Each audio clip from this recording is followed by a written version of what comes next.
Okay, so I'm doing these videos now. I heard this track a while back by k-RINO. What was it called? It's called Administrative Leave, and it's about police who kill unarmed. Let's put it like that. Unarmed African Americans, black people. Yeah.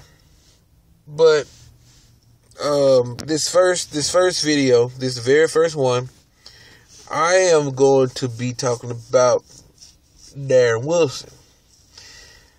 Now k-RINO said, put the pictures up, and he said put the pictures up, on social media, and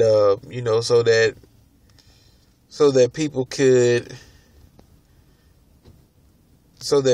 see the faces and remember these faces, because they feel as though they get to walk around freely after murdering someone who has a family, someone who has a husband, someone who has a wife. They're taking away children from, taking away parents from children. They're destroying our families completely. Now, I'm not finna argue with white people concerning statistics about who's getting killed the most. As far as I'm concerned, where I live, we have good police. We actually have good police. k-RINO also has a song called The Good Cops. I believe that's the name of it. And he, in the song, he's basically talking about a lot of the police that we have down here in Shreveport.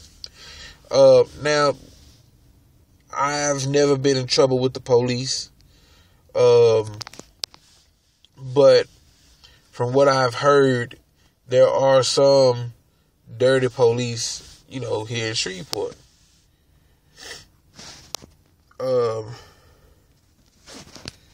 But I've never ran into any of these dirty police. A lot of the police, matter of fact, it was a little incident.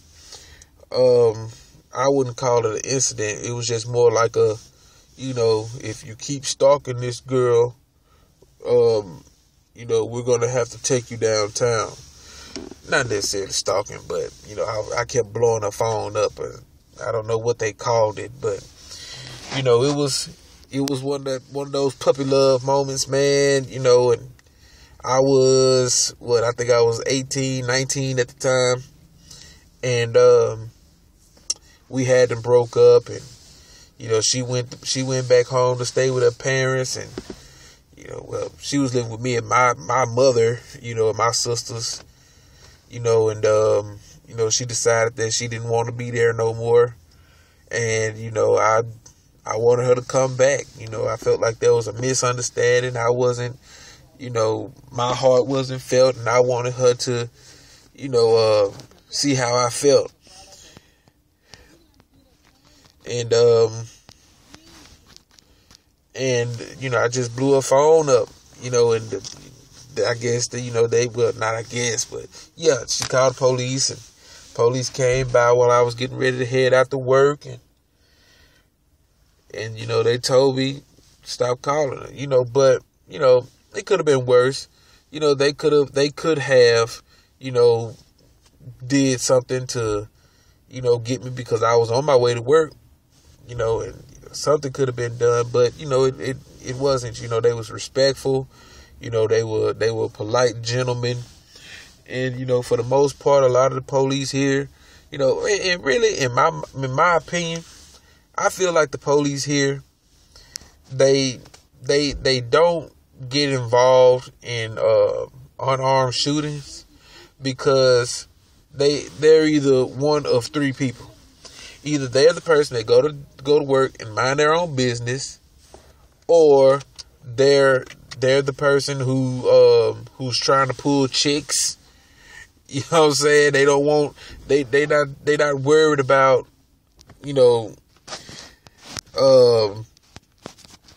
They're not worried about, who's committing this, X amount of crimes. Matter of fact, they're probably trying to avoid it. But then you have those people who are, kind of strict, all about their business, and they take everything serious. But, at the end of the day, they're not worried about,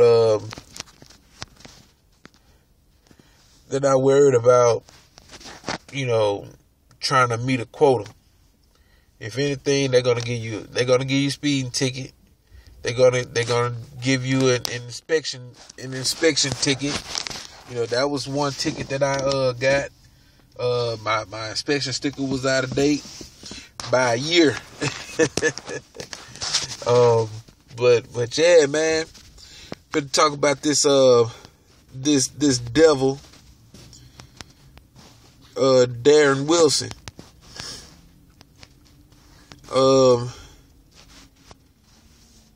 Now I'm Google searching him. Let's see here. I'll go with the New Yorker magazine. It's an ugly ass white dude, man, for real. And I'm not just talking about his physical features. This is an ugly ass white dude. And 2014 shooting of Michael Brown in Ferguson, Missouri, helped shape the way of the United States view police interactions with minority communities and popularized the Black Lives Matter social justice movement. Since then, Wilson, the officer who shot and killed Brown during a struggle between the two men, has not been able to return to his normal life. I'm real interested to see why he's not able to return to his normal life. I want to see what bullshit excuse he came up with for the white community to feel sorry for his ass. Let's get into it, man. Wilson was legally vindicated in the shooting, and they got this underlined. They want to make sure that you know that he was vindicated. Okay, and let me look for this word right quick, vindicated, for those of you who do not know what the word vindicated means. If you've been following me, you know how I do this. I'm not the smartest person in the world, but I do know how to use a dictionary. Okay, here we go. Vindicate. Clear someone of blame or suspicion. Okay, so that's what they're saying, that he was acquitted. Okay, if it don't fit, you must acquit, right? Yeah. But yeah, here we go. A grand jury chose not to indict him, and the Department of Justice investigation into the incident concluded that there was no evidence contradicting Wilson's story that Brown had attacked the officer and was reaching for Wilson's gun. I do not believe that Michael Brown, a young black boy who's getting ready for college, would want to throw all of that away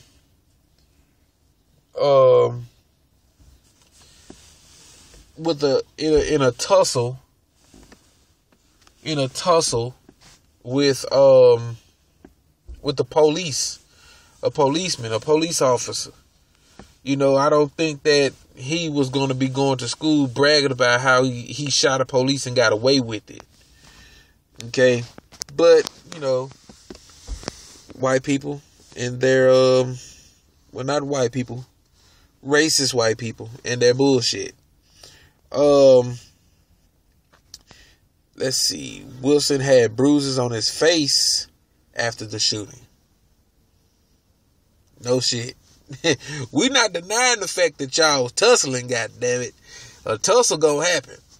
You see what I'm saying? And it's because of the tussle. That's like with Trayvon Martin. Trayvon Martin, this little skinny kid, was giving this big ass George Zimmerman the beating of his life, and he was embarrassed. Zimmerman was embarrassed, and he pulled out his gun and he killed him because he was embarrassed.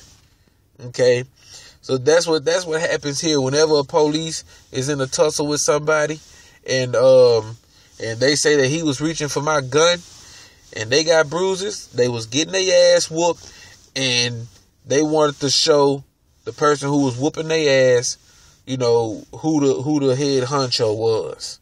Right? That's what I think. Okay. But who am I?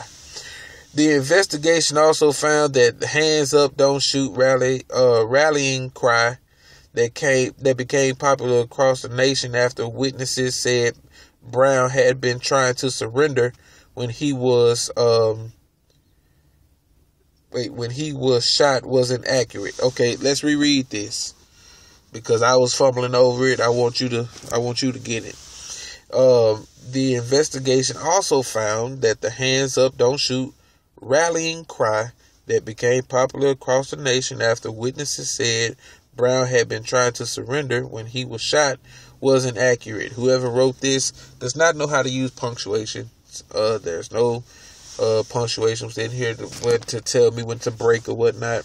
But anyway, I believe Michael Brown had his hands up. Okay, when he saw that Darren Wilson meant business, when he saw that Darren, he probably saw that cold stare in Darren Wilson's eyes. You know that stare that white people give you when they're about to transform. You know what the Hulk says, what Bruce Banner says. You wouldn't like me when I'm angry. You wouldn't like a white person when they angry. This is what we see throughout history. Now, go back in history and look at it. Every time a white ruler got angry, everybody had to go to war. Okay? But over in Africa, here in America, over there in Israel, people got mad. Let's talk about this before we have to go to war now. That's what it was like. But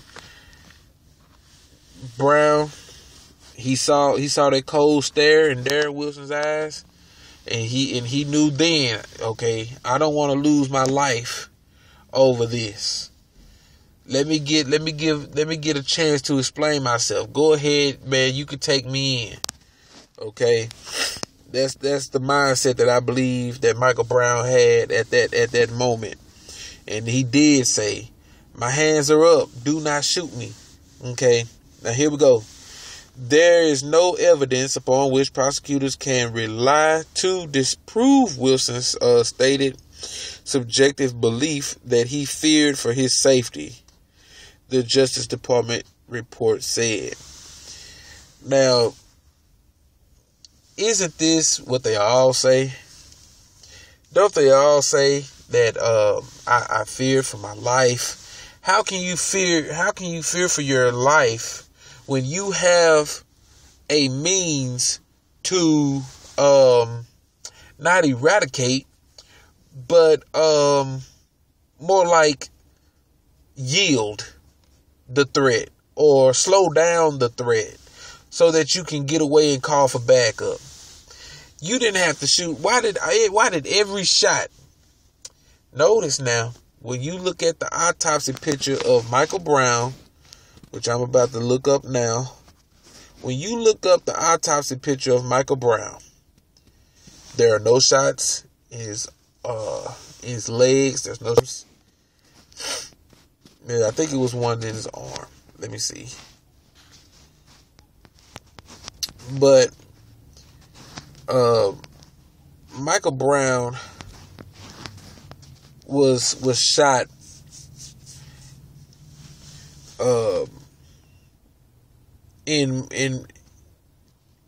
he was shot 6 times. I believe it said he was shot 6 times.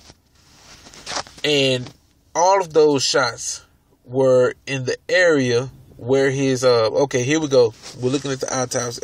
I'm looking at the autopsy pictures right now. Now, He was shot in the top of the head. He was shot in the eye. He was shot in the neck. He was shot in the chest. And he was shot in the arm.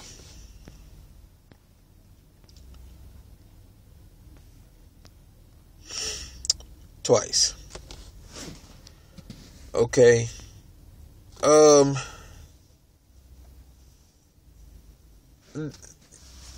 There is no. How do you walk away from this? You don't just walk away from killing somebody like this. There should be some type of penalty for killing somebody like this. Overkill, right? But, they magically get away with everything. We see the racism. We see the racism here. We don't have to argue about it. We see it. Okay, I'm going back to the article, waiting for it to load up. But yeah, it says, where am I? Okay, yeah. There is no evidence upon which prosecutors can rely to disprove Wilson's statement. His Wilson stated subjective statement. Damn, it just jumped. Okay, here we go. That he feared for his life. Okay. But, they all white. They look out for each other. That's what we call white privilege. Okay. And seen your boy, the Jew that all these white people are praising and saying that he dispelled and he debunked white privilege. I got a video coming. And better yet, I was thinking about doing a whole book. Proving that white privilege exists. And a lot of people that they have been arguing with have not produced sufficient evidence to prove that white supremacy exists. They're coming from a more so egotistical point of view. But not only will I come from the egotistical point of view, I'm gonna be coming with the facts. Okay, but that's what white people love: statistics and facts. And that's how you defeat anybody in a debate, with statistics and facts. Okay, their statistics and facts. Don't you go and get some of your own. You go and get some people that they like to listen to, and that those people that they respect. Okay, because if you come from anybody that you like to listen to, or anybody that you watch, they're gonna be quick to say, "Oh no, you listen to him because he's black." You don't listen to him because that person's information isn't accurate. Nope. I know who you get your information from now, based on your arguments. I can tell, who you've been speaking to, and when you talk statistics, these people are talking to university professors. Okay. These people are talking to a bunch of coons. Okay. But yeah, let's get right back into it. But while the legal system may have found Wilson innocent, he remains guilty in the public eye to a large portion of the American public. The police officer who married girlfriend Barbara Spalding months after the shooting. What? And y'all just said that this nigga wasn't able, this damn thing wasn't able to move on with his life. And he gets married after he done killed somebody. You mean to tell me you got a murderer staring at you, right? What's wrong with this bitch? Barbara Spalding, whatever the fuck her last name is. What's wrong with her? She's looking into the eyes of a killer, of a murderer. Hell, her ass racist too. Dumb bitch. Months after the shooting, and has a daughter, and 2 stepchildren. Okay, this is ridiculous. The location of his current home is not known to the public. Of course it's not. But I bet you he living it up. Talking about he not able to move on with his life and he done got married. Fuck wrong with these damn people.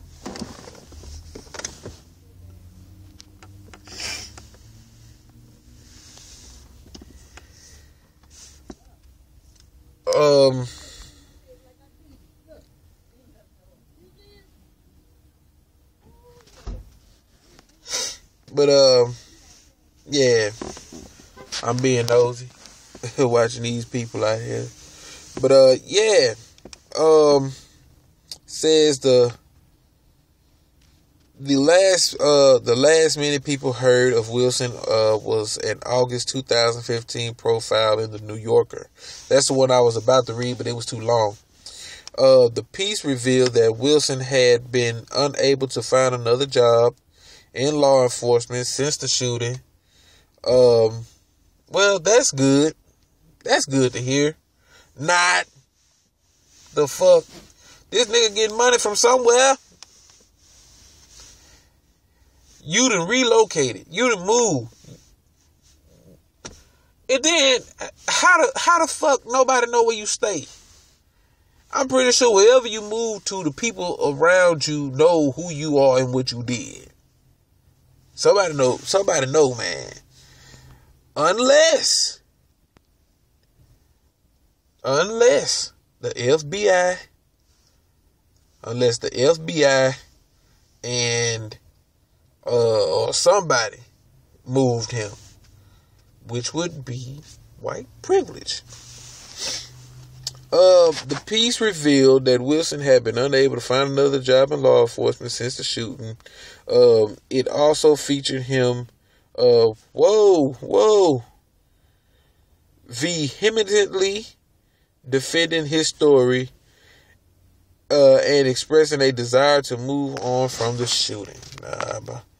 I'm really interested to see what that is, but I gotta look and see what this word vehemently means.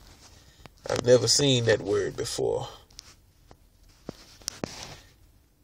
Showing strong feeling. Vehement. Okay, vehement. Vehemently. Yeah. Okay. Now this is what the devil said. I'm not going to keep living in the past about what Ferguson did. It's out of my control. Do I think about who Brown was as a person? Not really, because it doesn't matter at this point. Wilson said at the time. Do I think he had the best upbringing? No, not at all. Okay. Wilson still faces a civil lawsuit from Brown's family in relation to the shooting. The family is seeking at least $75,000 in damages. The trial is set for October 2016. Now today is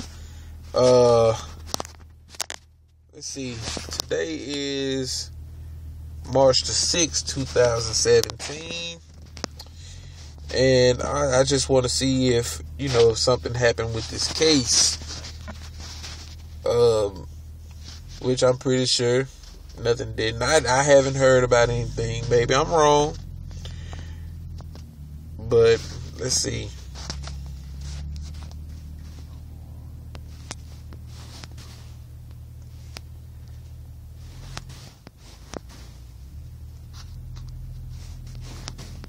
Wilson.